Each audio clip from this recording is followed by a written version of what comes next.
সবাই বলছিল টিঙ্কুর বিয়েতে গায়ে হলুদের দিন হলুদ রঙের শাড়ি পরবে। আমার একটাও হলুদ শাড়ি নেই। আপনার ছেলে যেটা রোজগার করে সব টাকাই তো আপনাকে দিয়ে দেয়। আপনি কিন্তু আমাকে একটা হলুদ শাড়ি কিনে দেবেন। ও বাবা, গায়ে হলুদে আবার সবাই নাকি হলুদ শাড়ি পরবে, শখ উঠেছে। আচ্ছা ঠিক আছে, কালকে সকালের মধ্যে শাড়ির ব্যবস্থা করে দেবো। শখ যখন উঠেছে সব শখ মিটিয়ে দেবো। আসলে মা, আপনি উপর থেকে যতটা শয়তান মনে হয়, ভিতরের মন থেকে ততটাও খারাপ আপনি নন মা। ঠিক আছে, আসছি। মা, আমার একটা লাল মানে সাদা জামদানি ছিল না, ওটা ছাদে দেখলাম একদম হলুদ রং হয়ে গেছে। কি করেছেন শাড়িটার সঙ্গে বলুন তো?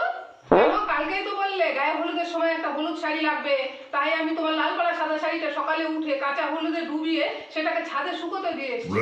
শুকিয়ে গেলে ওটাই কালকে পরবে, ওটাই হলুদ শাড়ি হয়ে যাবে।